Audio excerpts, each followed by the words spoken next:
बार बार यही हम लोग को बोला जाता है, इसके बाद कोई डिसीजन ही नहीं आता है। बार बार यही मौखिक आश्वासन देते हैं कि हम लोग इस पर बात करते हैं, विचार करते हैं। तो कब तक विचार करिएगा, कुछ तो निकाल के। शिक्षा मंत्री महोदय से हाथ जोड़ करके और एसीएस माननीय सिद्धार्थ सर से विनती करते हैं कि सर अब जो है आपके बेटे की तरह यहाँ पर पूरे भूखे प्यासे डिप्रेशन में चले जा रहे हैं, तो आप अब भी तो कुछ दया कीजिए और लिखित आश्वासन दीजिए, हम लोग घर चले जाएंगे। ये न है कि हम लोग को जो है सो एबिलिटी नहीं है शिक्षक बनने का, हम लोग में सारा एबिलिटी रहते हुए भी आज हम लोग सड़क पे हैं।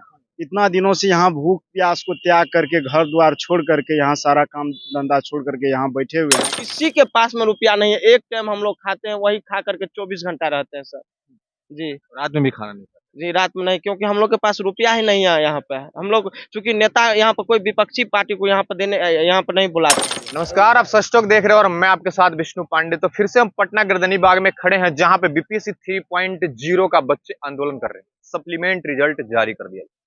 पता है कि काउंसलिंग भी चल रहा है, 5 तारीख का लास्ट डेट था और आज ही उसका लास्ट डेट है। तब तक भी इनका सप्लीमेंट रिजल्ट नहीं जारी हुआ और इनकी लड़ाई है जो सरकार से नहीं है, बीपीएससी से आपकी लड़ाई है, सरकार से लड़ाई है। क्योंकि बीपीएससी नोटिफिकेशन जारी कर दिया है कि अगर हमारे उधर से अगर आता है बच्चे का मल्टीपल रिजल्ट का, कितना बच्चे का सिलेक्शन हुआ है, कहीं एक जगह ज्वाइन कर रहा है, उसका सीट्स खाली होगा तो हम जारी कर देंगे। ये है ना कहना, बीपीएससी की तरफ से ओके है। सरकार की तरफ से इन लोगों की बात पहुंचानी वहां पे कि सरकार तक बात जाए, वो बात सुने और इनकी सप्लीमेंट रिजल्ट जारी कर दिया जाए। लेकिन हम जानने की कोशिश करेंगे, क्योंकि काफी दिन से यहाँ पे बैठे हुए, क्योंकि आज 15 दिन हो गया। कब तक बैठे रहिएगा? देखिए सर, हम 16 दिन से लगातार, आप लोग देख ही रहे होंगे कि लगातार यहाँ पर बैठे हुए हैं और शिक्षा मंत्री माननीय सुनील कुमार महोदय जी वो स्पेशल हम लोग के साथ इमोशन से खेल रही है। 16 दिन से बार बार जाते हैं, सिर्फ मौखिक आश्वासन देते आ रहे हैं। एक बार भी ये नहीं बोलते हैं कि नहीं आएंगे, सिर्फ बोलते हैं कि ठीक है विचार करते हैं और आप जो है दो दिन के बाद आइए, 4 रोज के बाद आइए, 5 रोज के बाद, ऐसे बुलाते बुलाते हम लोग वहां पर जाते हैं, थक चुके हैं और अब पूरे डिप्रेशन में जा चुके हैं। देख लीजिए पूरे चेहरा पर झुर्रियां दिखाई दे रही है। तो अब हम माननीय शिक्षा मंत्री महोदय से हाथ जोड़ करके और एसीएस माननीय सिद्धार्थ सर से विनती करते हैं कि सर अब जो है आपके बेटे की तरह यहाँ पर पूरे भूखे प्यासे डिप्रेशन में चले जा रहे हैं, तो आप अब भी तो कुछ दया कीजिए और लिखित आश्वासन दीजिए, हम लोग घर चले जाएंगे। क्योंकि अब खाने के लिए रुपया नहीं है, बहुत सारे भाई बहन यहाँ पे आए हुए हैं, किसी के पास में रुपया नहीं है। एक टाइम हम लोग खाते हैं, वही खा करके 24 घंटा रहते हैं सर जी। रात में भी खाना नहीं खाता जी रात में नहीं, क्योंकि हम लोग के पास रुपया ही नहीं है यहाँ पे। हम लोग चूंकि नेता यहाँ पर कोई विपक्षी पार्टी को यहाँ पर नहीं बुलाते हम लोग। नेता की तरफ से कोई फंडिंग होता है? फंडिंग नहीं सर, तब तो एक दिन में 4 बार सर खाना खाते हैं हम लोग, इसलिए एक बार खा रहे हैं क्योंकि पैसा ही नहीं। जी एक ही बार खाते हैं हम लोग। अब बहुत थक चुके हैं, अब क्या बोले हम एक लोग। बात बताइए, आप कहाँ से आए हुए हैं? हम सुपौल डिस्ट्रिक्ट से हैं। क्या नाम है आपका? मुकेश कुमार नाम कितना है। एज है आपका? मेरा जो है 32 साल एज हो गया है। 32 साल हो गया। आपका नंबर कितना? मेरा नंबर 73 नंबर है हमको, कितना पे उठाया गया? और 74 को उठाया तो गया। एक नंबर से आप पीछे हैं। हाँ, डेट ऑफ एक बर्थ नंबर आपका से। बहुत ऊपर है। हाँ। अगर एक नंबर आपका होता तो आपका रिजल्ट होता। हाँ रिजल्ट हो जाता है। तो हम क्या करेंगे, क्योंकि आपकी क्या गलती है? कमी तो भाई आपके नंबर में है। जितना पे कटअप उठाया था आपने नंबर कम लाया, इसलिए आपका सिलेक्शन नहीं हुआ। जी हम लोग में कमी ये न है कि हम लोग को जो है सो एबिलिटी नहीं है शिक्षक बनने का, हम लोग में सारा एबिलिटी रहते हुए भी आज हम लोग सड़क पे हैं। इतना दिनों से यहाँ भूख प्यास को त्याग करके, घर द्वार छोड़ करके, यहाँ सारा काम धंधा छोड़ करके यहाँ बैठे हुए हैं। तो हम माननीय जो है सो मुख्यमंत्री सर से और माननीय एस सिद्धार्थ सर से और शिक्षा मंत्री से यही गुहार लगाते हैं कि अब हम लोगों का बात सुना जाए। कम से कम हम लोगों पे दया इतना दिखाइए, बड़ा दिल दिखाइए और हम लोगों को सप्लीमेंट्री रिजल्ट जारी कीजिए, जिससे हम लोग जो है सो सफल होकर के हम यहाँ जो है सो अपना धरना स्थल से हम लोग वापस घर जा सके। नहीं तो अन्यथा हम लोग चाहे जितना दिन तक यहाँ मर काहे न जाए, लेकिन यहीं पर हम लोग जो है भूखे प्यासे यहीं बैठे रहेंगे। सर से मेरा अनुरोध है माननीय मुख्यमंत्री से कि आप बहुत अच्छे काम कर रहे हैं, हम आपकी जो है सो एकदम प्रशंसा करते हैं, लेकिन आप कम से कम जो है सो हम लोगों पे बड़ा दिल दिखाइए और सप्लीमेंट्री रिजल्ट जारी कीजिए। सीट है इसीलिए हम लोग जो है सो इतना अति करके जो है सो प्रयास कर रहे हैं।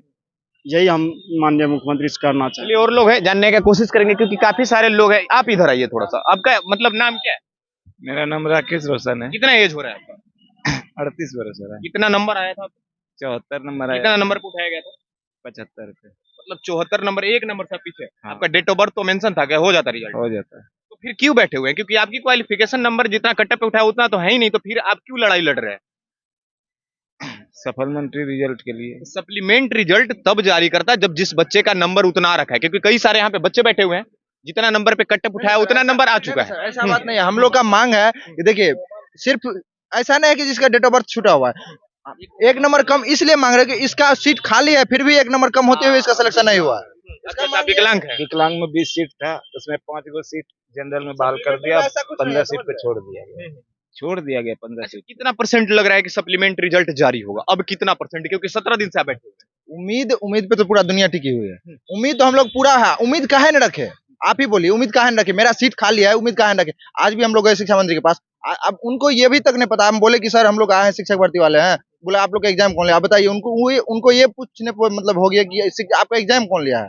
हम लोग बोले बीपीएससी लिया, फिर ये बात भी बोले कि बीपीएससी ने देखेगा। हम लोग उनको लेटर दिखवाए, सर ऐसा बात है, देखिए लेटर तो साफ कह चुकी है, आप लोग जो करिएगा वही होगा। फिर वो बोले कि हम ठीक है बात संज्ञान लेते। बार बार यही हम लोग को बोलाया था, इसके बाद कोई डिसीजन ही नहीं आता है। बार बार यही मौखिक आश्वासन देते हैं कि हम लोग इस पर बात करते हैं, विचार करते हैं। तो कब तक विचार करिएगा? कुछ तो निकाल के लाइए। आप क्या कहेंगे? कहाँ से आए हैं आप? देखिए हम रोहतास जिले से आए हैं। हम यहाँ तैयारी करते हैं। हम 6 to 8 और 9 10 दोनों में एक नंबर से कम है। दोनों पे दोनों में एक अगर नंबर। सिलेक्शन हो जाता तो कहीं एक ही जगह ज्वाइन कर देना। आप हाँ। 2 सीट आप भी ले लेते हैं ना? जी जी सर, देखिए यहाँ पर हम एक नंबर से कम है, हम इसलिए यहाँ पर आए हैं तो कम से कम यहाँ पर डीबी जो फ्रॉड करके इसमें आया है और मल्टीपल जो रिजल्ट है, कम से कम 15 से 20 हजार सीट खाली हो जा रहा है। अगर जितना मल्टीपल रिजल्ट है उस पर सप्लीमेंट्री रिजल्ट दे दे तो कम से कम 2-3 नंबर तक नीचे डाउन हो सकता है, अगर उतना रिजल्ट दे दे तो। चलिए, अभी हम गर्दनी बाग में थे और 17 दिन से आंदोलन चल रहा है बीपीएससी 3.0 का। मल्टीपल रिजल्ट हो चुका है, कई सारे बच्चे का सिलेक्शन 6 to 8 और 9 to 10 11 12 में भी हो गया है। लेकिन बात है कि जो काउंसलिंग चल रहा था, 5 तक लास्ट डेट था, आज उसकी काउंसलिंग का डेट भी खत्म हुआ, लेकिन सप्लीमेंट रिजल्ट अभी तक जारी क्यों नहीं हुआ? इनका कहना है, कई सारे बच्चे का ये भी बात है कि जितना पे कटअप उठाया गया उतना नंबर हमने लाया, लेकिन डेट ऑफ बर्थ के नंबर के वजह से हम थोड़ा सा पीछे हो गए। लेकिन कई सारे बच्चे और भी हैं जिनका डेट ऑफ बर्थ ऊपर है लेकिन एक नंबर से नीचे है, क्योंकि आपको पता है कि जो 15 से 20 हजार के जो सीट्स है मल्टीपल रिजल्ट के, और कई सारे और सीट्स खाली होंगे जो डॉक्यूमेंट वेरिफिकेशन में हटेंगे।